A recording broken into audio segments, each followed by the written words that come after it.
अस्सलामुअलैकुम नाजरीन, youngster TV news के साथ मैं हूं आपकी होस्ट किरण वज़ीर। नाजरीन, इस वक्त मैं मौजूद हूं अहमदपुर शर्की और आज मैं आपकी मुलाकात करवाने जा रही हूं सियासतदान से, जिनसे आपको मिलकर यकीनन दिली खुशी होगी, क्योंकि पब्लिक के लिए इन्होंने बहुत सारे ऐसे काम किए हैं जिनको जो पब्लिक है इनको बड़े अच्छे लफ्ज़ों में सराहती है। तो नाजरीन, आज मैं आपकी मुलाकात करवाने जा रही हूँ साबका MPA मलिक खालिद वारून साहब से, जो कि नून लीग के जनरल सेक्रेटरी भी हैं। तो नाजरीन, आइए मज़ीद जो आगे की गुफ्तगू है मलिक साहब से उनकी ज़ुबानी जानते हैं। अस्सलाम वालेकुम सर। सर कैसे हैं आप? शुक्रिया, मैं ठीक हूँ। सर सबसे पहले तो बहुत बहुत शुक्रिया आपका, आपने अपने कीमती टाइम में से हमारे लिए टाइम निकाला। सर मुझे आप सियासत के हवाले से थोड़ा सा बताइएगा कि कैसे आपने आगाज़ किया, कैसे इस फील्ड में आपने जो है अपने कदम जमाए। जी, मेरा है तो अबो अजदाद से हम मेरे वाले साहब भी MP रहे हैं, और जब मैंने पहला इलेक्शन लड़ा तो वो 98 में लड़ा था अपनी ज़िला कोसो की सीट से। तो अल्लाह ताला ने मुझे कामयाबी दी पहली दफ़ा पहले इलेक्शन में। शौक़ कैसे हुआ आपका फैमिली की तरफ से, जैसे एक वालिद का होता है या जिस तरह से होता है, तो सबसे ज़्यादा सपोर्ट आपको किसने किया इस चीज़ में, सियासत में? मुझे अपना भी शौक़ था और मुझे अपने वालिद साहब का भी हुक्म था। तो क्योंकि बेसिकली लोग होते हैं, किसी का एक ख्वाब होता है कि डॉक्टर बनने का, या कुछ लोगों का होता है कि सियासत में आने का। तो आपका बचपन से क्या एक था? बस हमारी फैमिली का यही ख्वाब है कि अल्लाह की मखलूक की खिदमत करनी है, तो हम करते रहेंगे इंशाल्लाह। अच्छा, तो आपने कितने साल जो है सियासत में गुजारे हैं, और जिस ड्यूरेशन में आप MPA रहे हैं, इस ड्यूरेशन में आपने पब्लिक के लिए क्या खिदमत सर अंजाम दी है? ये 98 से लेके आज तक मैं लोगों की खिदमत ही कर रहा हूँ। अच्छा। तो उसमें कभी MPA, कभी चेयरमैन, कभी नाज़िम, अच्छा। कभी मेंबर ज़िला कौंसल, वज़ीर अला का मुशीर रहा, MPA बना। तो वक्त हम पोजीशन में रहे हैं, एक दो मैं इलेक्शन लूज़ कर गया था MPA का। तो उस वक्त मैं पब्लिक की खिदमत करता रहा हूँ और फील्ड में रहा हूँ। बेसिकली क्या क्या खिदमत सर अंजाम दी हैं, ज़रा बताइएगा। तो 24 घंटे लोगों के दुख दर्द में शरीक होता हूँ, डेरे पे लोगों को पब्लिक डीलिंग करता हूँ, और जब इक़्तिदार आ जाता है तो फिर डेवलपमेंट ले। अच्छा मलिक साहब, आप मुझे ये बताइएगा कि डेवलपमेंट में आपने कौन से जो है वो काम किए हैं? ये डेवलपमेंट तो मैंने अनगिनत ही कराई है अल्लाह के फजल व करम से। अब ऐसे आप देख रहे हैं, आपके आना जाना रहता है, आप पब्लिक से ज़्यादा, मुझसे ज़्यादा इंटरव्यू लेती हैं, और आप थर्ड पार्टी हैं मीडिया, क्योंकि सियासत का एक सतून है। तो आप आती होंगी जलालपुर पीरवाला ओशरी रोड पे, तो क्योंकि वो आपको करीब पड़ती हैं। तो पहली सड़क तो हमने बनवाई थी ये जलालपुर पीरवाला रोड से हेड पाइना तक, ये 33 करोड़ का मनसूबा है। वहाँ पे 15 किलोमीटर डबल रोड हमने बनवाई है मैंने अपने दौर में। और आप यहाँ ओशरी से एक सड़क जा रही है बस्ती मकबूल अरई, ये 7-8 किलोमीटर की रोड थी, ये भी मैंने बनवाई थी। और बस्ती मकबूल अरई से मैंने धूड़कोट की एक रोड बनवाई थी डबल, वो भी मैंने बनवाई थी आपके करीब की जो है। और इधर से आप जाएं झांगड़ा शर्की से मुबारकपुर की तरफ, तो वो डबल रोड जो है वो 64 करोड़ रुपए की है, वो भी मैंने बनवाई थी। अगर आपका आना जाना वो शरीफ से नूरपुर हो तो चौक भट्टा से लेके नूरपुर तक ये 23 किलोमीटर की रोड डबल मैंने बनवाई थी। अगर आपका आना जाना कोला मूसा खां से हतेजी की तरफ हो तो वो डबल रोड मैंने बनवाई है। अगर आपने मुबारकपुर से नौशहरा गए हूँ तो मुबारकपुर से नौशहरा डबल रोड हमने बनवाई है। आपको हमारे हलके में जाके मुझे बोलने की ज़रूरत नहीं है, वो सड़कें बताती हैं कि हमने हतेजी को जब स्टार्ट किया था वहाँ पे पानी खड़ा होता था। अब हतेजी से बकापुर सड़क जा रही है, हतेजी से जो है वो बैस्ती चौक सड़क जा रही है, हतेजी से खैरपुर रोड जा रही है। अब इस तरह की हतेजी से पुल सदीकाबाद रोड जा रही है, तौहीदाबाद चौक से अगर फजलवा नहर से जाएं तो वो एक खमरे की पुल तरफ रोड जा रही है। कई रोडें हैं जो मैं आपको अनगिनत बता सकता हूँ। यहाँ से एक खैरपुर रोड से लेके पुल सदीकाबाद तक 15 किलोमीटर की एक कारपेट रोड बनी हुई है। बावलवा से लेके मडपीरवा तक एक कारपेट रोड बनी हुई है। चौक भट्टा से पलमशीरा कारपेट रोड बनी हुई है। आप इधर कोला मूसा खां से अगर खुरमपुर की तरफ जाएं तो सुल्तान मैनर पे एक इस ड्यूरेशन में आपने जो है वो ये मंसूबों पे काम दफ़ा मैं बना हूँ तो ये रोडें मैंने बनवाई हैं।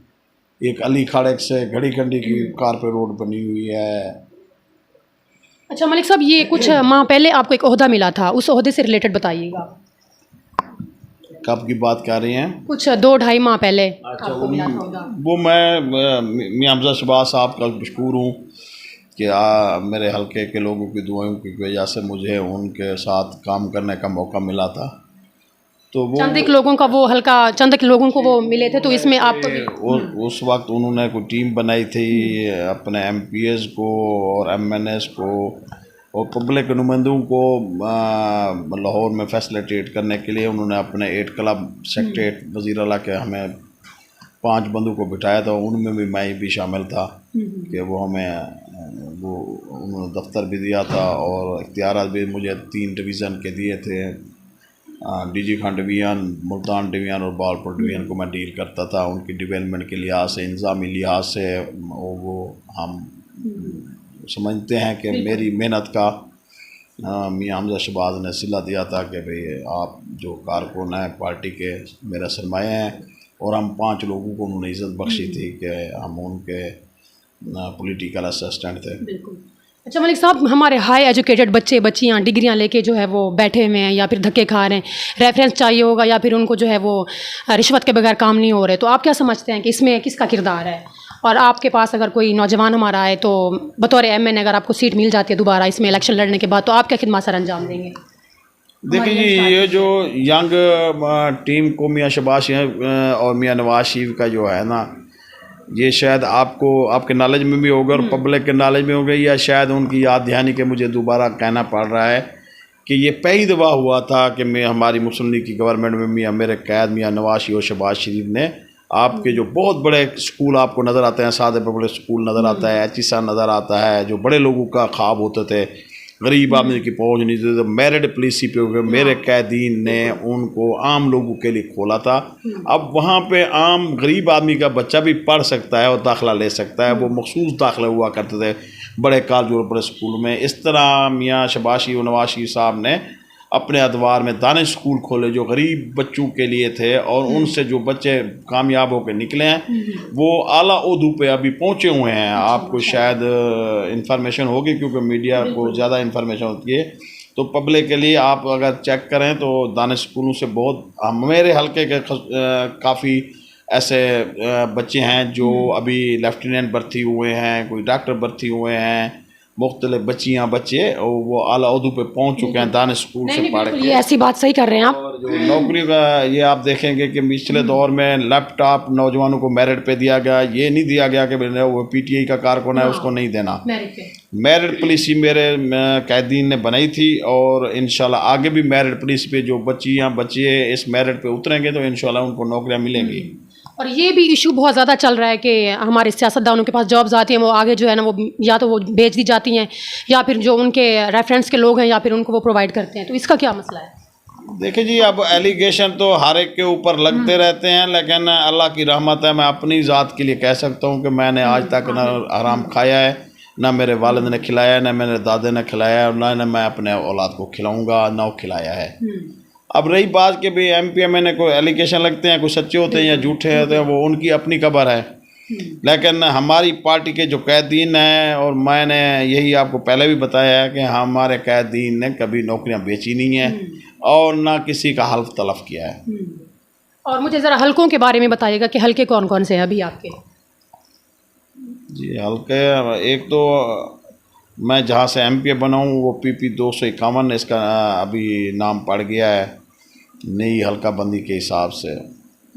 और दूसरा हल्का हमारा अब है जो जहाँ पे हमारी रिहाइश गाह है धूड़कोट, वहाँ से मेरे वाले साहब MPA का इलेक्शन लड़ा करते थे, तो वो PP 250 है। पिछले दफ़ा मेरे भाई मलिक ज़ाहिद वारन साहब को टिकट मिली थी वहाँ से नून लीग की, और इस दफ़ा जब इलेक्शन के दाखिले हुए थे MPA के, तो फिर मेरे बेटे मोहम्मद नवीद खालिद ने भी दाखिला किया था, मैंने भी किया था और मेरे भाई ने भी किया था। हम अपनी पार्टी की तरफ से NA 174 जो सबका है ये MM पुशर किया और शरीफ वाला हल्का, तो इससे पिछले दफ़ा भी मुझे टिकट मियां नवाज शरीफ ने दी थी, और इस दफ़ा भी हम MNA पे और MPA दोनों पे अप्लाई करेंगे इंशाल्लाह, PP 250 से भी और NA पे भी। अगर कैदीन ने हमें मौका दिया इस इलाके की खिदमत करने तो हम इंशाल्लाह इस हल्के से अपनी पार्टी से इलेक्शन लड़ेंगे, वरना हम पार्टी के पाबंद हैं। पार्टी जिसको टिकट देगी इंशाल्लाह उसकी सपोर्ट करेंगे। सही बात है। और आगे फ्यूचर में आपका क्या प्लान है इलेक्शन लड़ने का? किस जो है वो पार्टी को ज्वाइन करने का इरादा है? फ्यूचर मैंने आपको बताया है कि अब नून लीग से मैं पिछली दफ़ा MP था, तो आगे मैंने यही गुजारिश की है आपको कि हम अपने कैद मियाँ नवाज शरीफ के और मियाँ शहबाज शरीफ साहब के पाबंद हैं और अप्लाई करना, ख्वाहिश रखना। हम 3 हलकों से उम्मीदवार हैं, पहले भी थे, लड़ रहे थे और लड़ते रहेंगे इंशाल्लाह अपनी पार्टी के अंदर रह के। अच्छा मलिक साहब, मुझे ये बताइएगा कि आप कितनी दफ़ा जो है वो MP मुकर्रर हुए? देखिए जी, मैं एक टर्म में 2 दफ़ा बना। 2002 में पहली दफ़ा मैं PO पार्टी के टिकट से बना था, फिर मैंने 5 में इस्तीफ़ा दिया था, फिर काफ़ी लीग से लड़ा। तो दूसरी टर्म जो है मैंने 8 में हारा था और 13 में जाके दोबारा मैं नून लीग से MP बना। अभी 18 में फिर आके दोबारा नून लीग से MP बना।